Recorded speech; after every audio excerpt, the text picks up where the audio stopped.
So what we're talking about right now is it's a divide. Players saying they either want to come back and play right now. They feel like they can use this opportunity to, continue the conversation in terms of Black Lives Matter and ultimately use that platform to keep the awareness going, keep the conversation going and things like that. Half of the NBA feels that way, that are going to be allowed to go to the whole Orlando situation. And then the other half feel that, I don't even want to say it's half because I didn't even know like the full amount just yet, but it's a good portion on both sides that say that they don't want to go down there. They feel that starting back the NBA would ultimately act as a distraction and take away from the momentum that has finally been, had with the protests and with these conversations in terms of social injustice and things like that. So yeah, that's where we're at with it, man. I'm gonna let you go first too, since you brought this up. Come on, yeah, man. Have at it. What is your thoughts, Deke? Should the guys play or should they not play? I think they should play.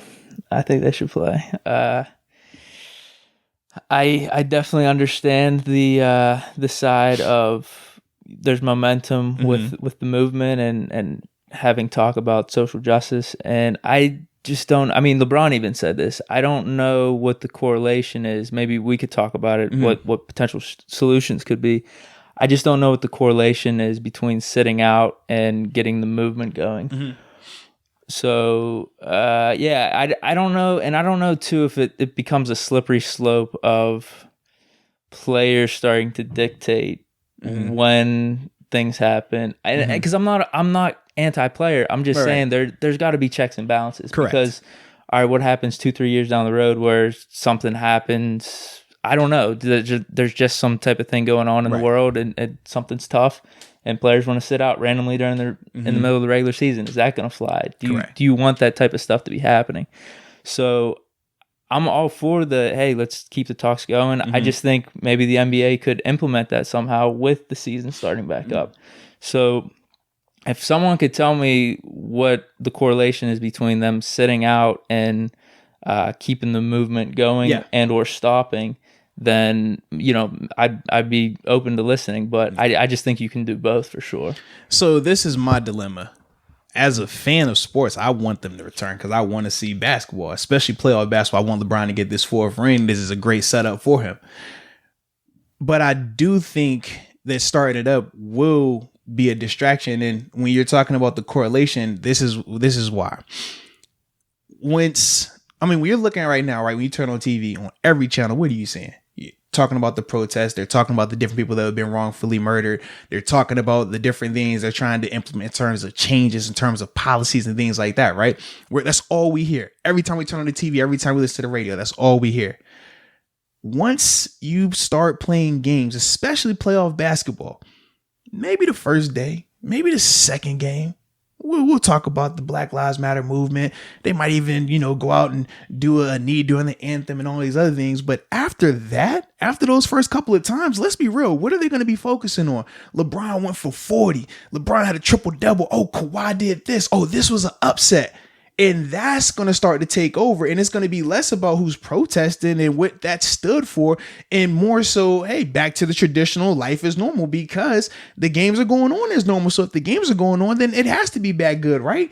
And that's where you're going to have that disconnect. That's the correlation that in terms of starting back basketball, how that negatively affects that, because they're not going to be able to dominate the radio waves. They're not going to be able to dominate the media like how they're doing right now. Right now, think about for how many years for minorities, they've tried to get the attention. They've tried to talk about these issues. We talk about when Kaepernick tried to kneel and how that whole situation played out, right? Now is the time where everybody's attention is to the point that people I'm tired of talking about that. I'm tired of talking about this social injustice. Imagine being tired of talking about it. Imagine guys being tired of living it and experiencing it. That's where we're at now.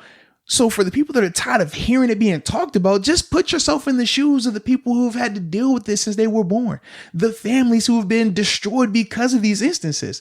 So I think instead of giving people the out, instead of giving people something to turn to, so I don't have to face this anymore, No, you're not going to get that opportunity. You have to deal with this until change is made. Now, the argument that I can make against that is, at what point is enough change being made for you to return? Now, that's a different conversation. Are we saying that, hey, once this policy is implemented, now we will return? Are we saying that once this, in terms of these people are arrested, is that when we'll return? Because otherwise it's hard to just put a gauge on what, and even things just looking fair and social justice returning. What does that look like? How do you weigh that? And I don't think you're going to have everyone in the NBA agree on what the point is. Correct. Because there's right now we have a divide of some people want to get back right now. Whereas even if you had the point where, all right, let's agree, let's just take a step back.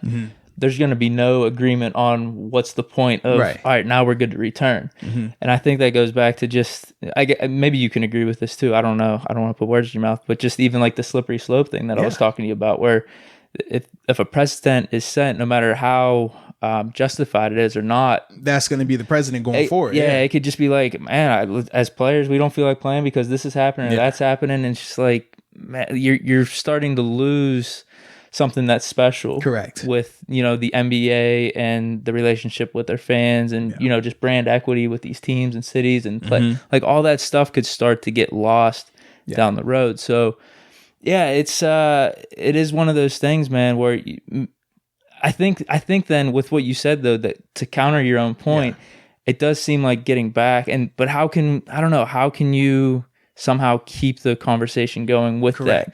Because we all know how the media works. We all know how sports works. We've seen think about when the first, I'm drawing a blank on it, but when LeBron and all the guys were coming out with the I Can't Breathe shirts, right? Right. When I think that was Eric Garner in New York, when that first happened, right?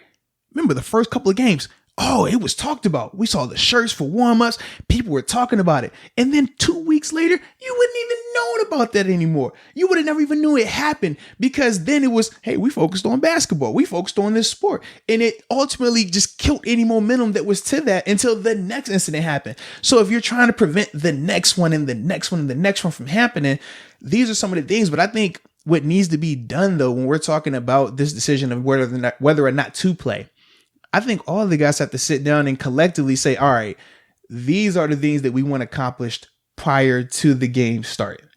If they're saying, hey, for Breonna Taylor, the officer that was related to her being killed is still walking free. If they say, hey, look, we won't come back and play until he's arrested, that's something that it's tangible. We can see that, okay, we understand that. And now that is a check mark. Got you. Because right now, by them just saying, hey, we want to fight this fight for social justice, we want to fight this for minority to have rights and things like that, it's so broad of a concept. It's hard to weigh. Like, how do we determine what is successful, what is not successful? How do we determine what was impactful and what wasn't impactful? Are we saying we're doing this until the protests stop? Who knows how long the protests are going to go? Like, these are the things where I feel like they just need to be a little more direct in terms of what the goals are. Because if you can do that, then I'm all for, hey, all right, sit out until those things get accomplished. Because now it's a message in solidarity. It's a message that is sent nationally. And now everyone will understand they're not coming back until this thing gets fixed. I think that has to be more of the approach if they decide to sit out. But I do think for a fact, if they do come back and play, after a week of them being back, let's be real, before the playoffs even start, the 8 regular season games, you're going to get all the protesters you want. They can say whatever they want during the interviews. Once the playoffs start, man, people are going to totally forget about this. Or it's not going to be priority number 1 anymore. It's going to be down the list a lot more. And then it's going to ultimately lead back to the thing that we just came out of. Maybe there is something to be said, though, for whenever we were talking about all this first happening, how things do seem different, where maybe this won't just be some type of distraction. Maybe somehow our consciousness will that'll still be carrying throughout. See, I got a question for you though. Yeah. Because this isn't the first time this happened, right? In terms of a wrongful death, right? It's not the first time it's been caught on tape, right? The only difference between this situation and the previous situations was what? It was no sports because of COVID-19. Everybody was locked in. Me and my friends were having a conversation. That was the only difference this weekend. Yeah. This has been going on for years. Been going on years. Been video years. Been wrongful deaths. Years. We've already seen this. Yeah. The difference is there's always sports going on. So after you watch it for 2 days and you're upset and you're emotionally feeling it, oh, well, shoot, man, this team just won a big game. What was upset? Oh, this performance is crazy. We're not worried about that no more. That's why right now the impact is felt the way it's felt, because there is no distraction. There is no sports to turn to. When you have sports to turn to, that we talk about all the time, right? Man, I had a rough day at work. I'm able to turn this TV on and watch this sports. Hey, forget that what happened at work. Oh, I had this rough time with my wife. Hey, Braun on. All right, I'm good. That's the difference. Whereas now you don't have that. You have to face it. That's a good point. And that's the only reason the protests have been to the extent that they are and have continued on the way they are, because there is nothing else going on. That I mean, if you're talking about the benefit of COVID-19, that should benefit because the world was completely stopped. Yeah. So there was nothing else to talk about. There was nothing to turn to distract yourself from it. And when you talk about people saying, all right, man, you know what? I feel it a lot more this time. That's the only reason. Because if that's the case, please tell me 2 months prior to this when this young lady got killed, or 3 months prior to that when that gentleman got killed, where was it then? Oh, yeah. So people just now started caring about people dying? No. People just started caring about people getting caught on video dying? No. It was nothing else going on. And that's why it's a good point. So when you talk about bringing a sport back, a major sport like basketball, that's what you got to be worried about, because we know how sports operate. We know how media coverage operates. We know how people as fans operate. Once they're able to take their attention off of that, man, it's gone. And once you lose this, think about the momentum right now for Black Lives Matter, right? Once that momentum is gone, you're not getting it back until the next major incident happens where everybody wants to get back on board again.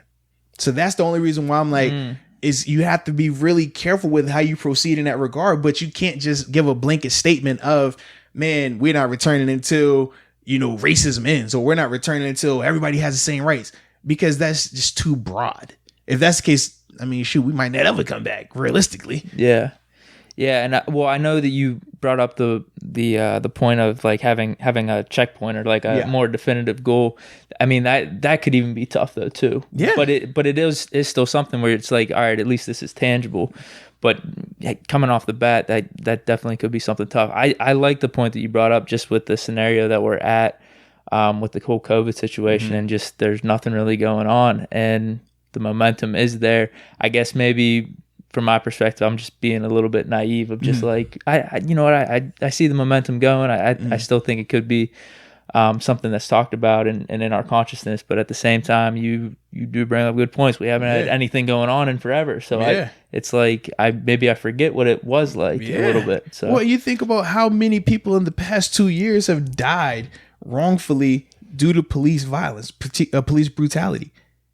Think about when Anthony Rose was killed here in Pittsburgh. We protested for a couple days, and then a month later, you would have forgot it even happened, and that was right here in Pittsburgh. So just understand, like, hey, Ferguson, that's another thing, man. You just go down the list of all these different places. Baltimore, that's another place where they rioted, burnt the city down and all that. Sports continued on. And then before you know it, you forget it even happened. That's the only reason why I'm still just like I said, half me, I want the games to come back because I'm a fan. I want to see it happen. But the other side is like, man, I understand what's going to transpire from that, because history's shown. It's shown numerous times. It's been multiple deaths in the same year, the same concept. No one talks about it, because once the games start, once you're able to distract yourself from it, that's where it's going to be, man. So it's unique, man. It's unique. No, it definitely is. And I think, I guess you're just hoping that, because there is a lot of talking, there is a lot of just awareness and all that type of stuff, but the real stuff comes from doing stuff. You know what I mean? Yes. So taking action. Maybe there are people that you do see behind the scenes, no matter what happens going forward, are making those changes in their community, doing something maybe every week, every month or something, getting out and trying to make a difference, trying to like bridge the gap or whatever it is that we may not hear about. So maybe this somewhere or another is helping that ways, where we talk about tangible versus intangible, like things we can't necessarily put a stat on. Maybe that stuff will be happening. Yeah. Well, and I want to say too, man, because I know the big name that came out was Kyrie Irving, and everybody's like, well, he's not even playing. His team's not going to have a chance. But Dwight Howard was another guy who was big in terms of not wanting to come back, and has a chance to win his first championship. He's with the Lakers with LeBron.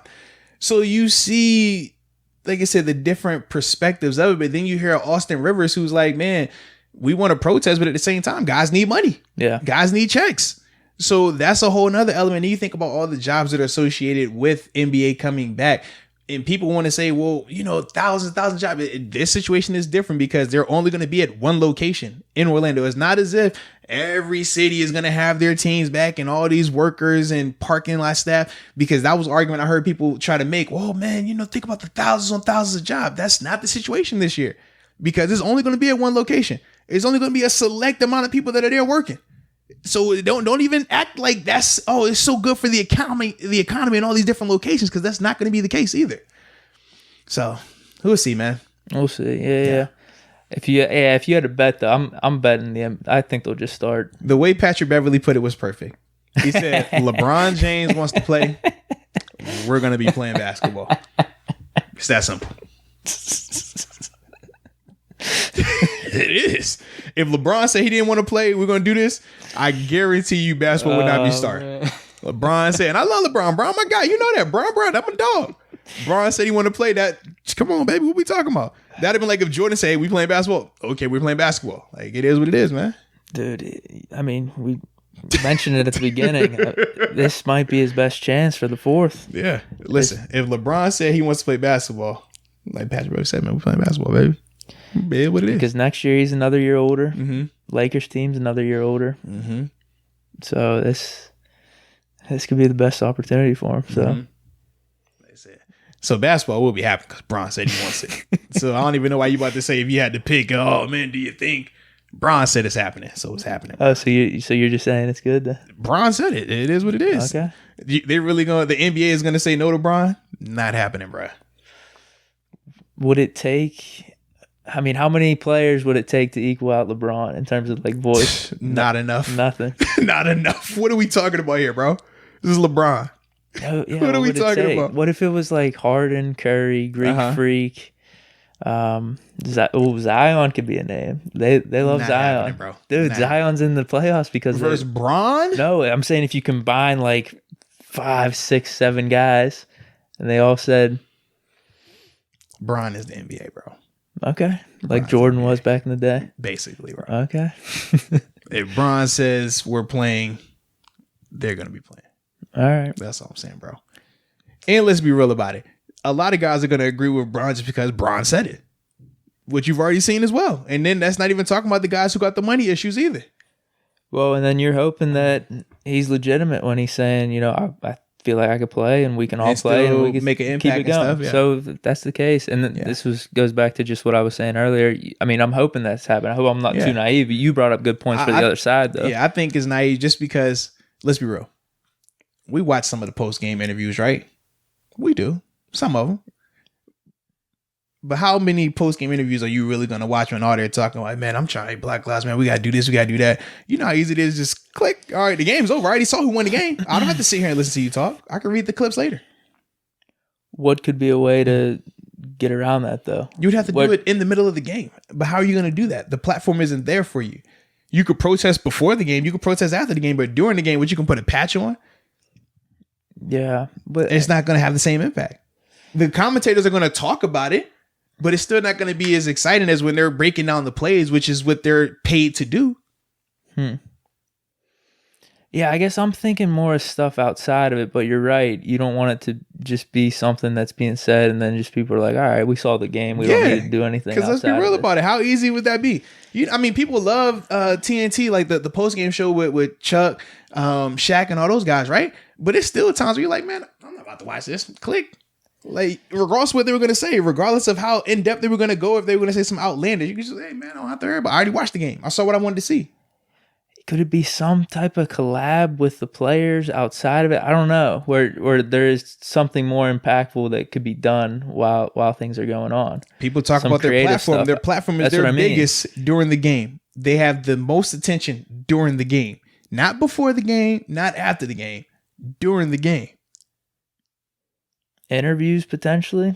You're not doing interviews during the game. No, you're not doing them during the game, but you could have interviews done before the game, weeks before the game, whatever, about, I don't know, about this type of stuff where perspectives can be had and they're played throughout the game, potentially. Okay.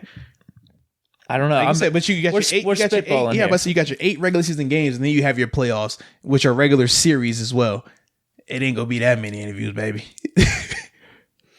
I don't know. And for them to play, are they going to play the interviews the whole game or just different segments of the game? No, I definitely think it would have to be something creative. I just think there'd be multiple lanes for it, whether it is social media stuff, like a social media thing every week, maybe. Maybe there's, I don't know, a day for certain things. And I just don't think it's going to have the same impact, man, personally. Okay.